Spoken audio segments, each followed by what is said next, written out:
बताइए साहब क्या कहना चाह रहे हैं। मेरा सवाल कांग्रेस और आरजेडी के नेता से है कि इंडी का अभी तक प्रधानमंत्री का उम्मीदवार उन्होंने घोषणा क्यों नहीं किया।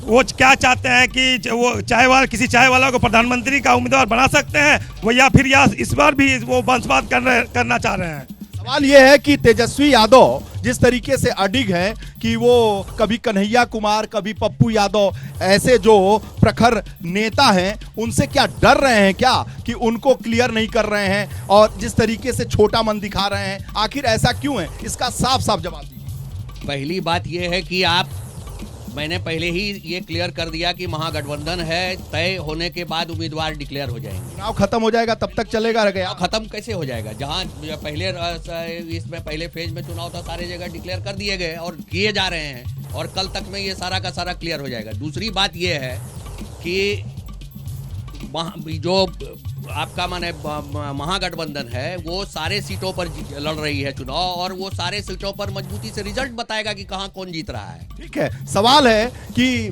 कौन बनेगा प्रधानमंत्री, तो कौन बनेगा प्रधानमंत्री जिस तरीके से क्लियर है एनडीए की तरफ से। वो कह रहे हैं कि कौन बनेगा प्रधानमंत्री का सवाल ही नहीं है, कितने सीटों से बनेगा प्रधानमंत्री इसका सवाल है। तो इतना आत्मविश्वास आपको लगता है कि मोदी का लहर उनकी सुनामी चल रही है?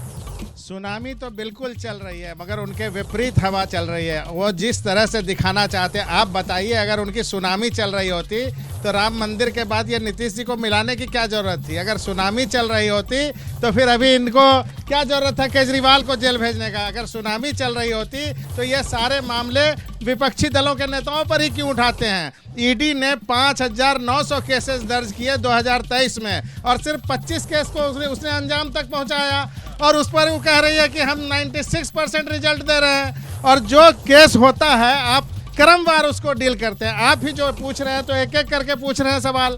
तो जो केस आते गए रजिस्टर्ड होते गए तो एक तरफ से रजिस्टर्ड होते गए और अब जब प्रधानमंत्री का डायरेक्शन होता है अमित शाह का, इधर जाओ उधर जाते हैं, इधर जाओ उधर जाते हैं। इसका साफ मतलब है कि आप ईडी का बेजा इस्तेमाल करके तो बहुत दिनों से आरोप लगा रहे हैं। भाई ये बताइए कि जब ये लोग ईडी और सीबीआई का आरोप लगा रहे हैं इसका क्या कारण?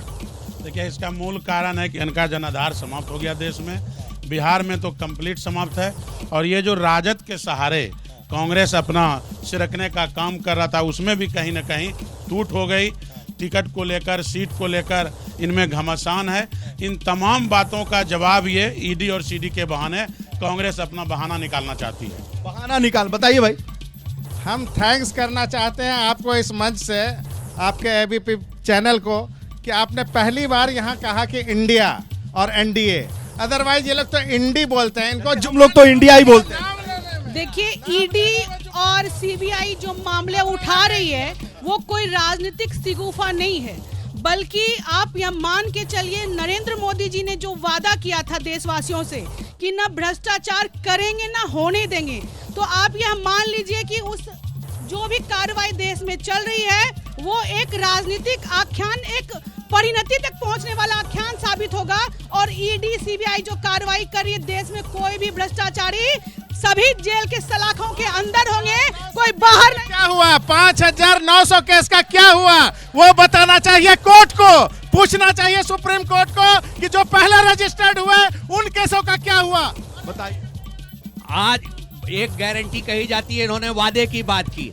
जब पहला इलेक्शन में जो वादे हुए थे उसके लिए बाद में कहा गया कि चुनाव के समय में ये जुमला होता है, जुमलाबाजी चलती है।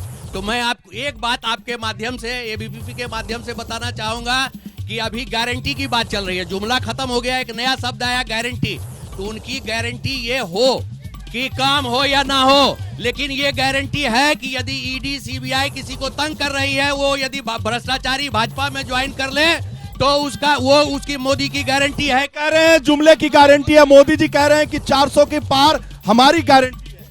हमारी गारंटी तो इतनी है, इनके पता नहीं ये क्या वादे करते हैं क्या पूरे करते हैं। लेकिन भारतीय जनता पार्टी अपने पहले चुनाव में, लोकसभा चुनाव में 543 में 543 अपने वादों को 400 पार हवा बयार है और ये सिर्फ माहौल बना के रखने दिखाना चाहते हैं लोगों को कि उनके साथ है। जनता उनको वोट देती। जनता की बात कर लेते हैं। 400 का पार हवा बयार, एक से एक जुमला है, एक क्योंकि जनता की बातें होनी चाहिए। 15 लाख का क्या हुआ? 15 लाख का क्या हुआ? क्या हुआ? 15 लाख का क्या हुआ? आप बताइए क्या हुआ? नहीं है, क्यों नहीं आया? क्या नहीं? हमको नहीं मिला, क्यों नहीं मिला आपको? नहीं मिला, होना चाहिए ना। 15 लाख क्यों गया? मैडम बताएंगी कि क्या हुआ? आप बताइए, वो मिल गया। वो बताइए कहाँ है? वो 15 लाख कहाँ है? बताइए भाई। सर, मैं मैडम से पूछना चाहता हूं कि भरे मन से नरेंद्र मोदी ने कोयला घोटाले के लिए जिस नवीन जिंदल को कोयला चोर कहा था, आज वो नवीन जिंदल चोर है या नहीं? मैडम से पूछिए मैडम से। मैडम अभी आएंगे, सवाल पूछेंगे, जवाब देना पड़ेगा। बुजबल चोर है या नहीं? अजीत पवार कितना कोड़ा पे जवाब दीजिए, पूछिए मैडम से। कौन सा वॉशिंग मशीन है इनका? पहले नीतीश कुमार की गारंटी लेंगे कि अगला टर्म भागेगी कि नहीं भागेंगे। तो तेजस्वी जैसे बोल रहे हो। हेमंत विश्व शर्मा के बारे में कुछ कहना है मैडम को, जरा उनसे पूछ लीजिए। हेमंत विश्व शर्मा के बारे में क्या कहना चाहते हैं? मैं मैडम से पूछती हूँ, महिला नेत्री हैं, कि जब मणिपुर में महिलाओं का नंगा नाच किया जा रहा है। पूछेंगे और बताइए, और सवाल और बताइए मैडम, बताइए। जैसे ही घड़ी का काटा दोपहर 2:30 पे आए, बबीता जी का दिल सास बहू साजिश के लिए मचल जाए। और ये है इनकी बहू, पूरे दिन ऑफिस की टेंशन हो जाए गॉन जब ये करें अपना फेवरेट शो फ्री टाइम पे ऑन। इनकी तरह आप भी देखिए अपना फेवरेट शो अपने टाइम पर और डाउनलोड कीजिए एबीपी लाइव ऐप अपने स्मार्ट टीवी पर।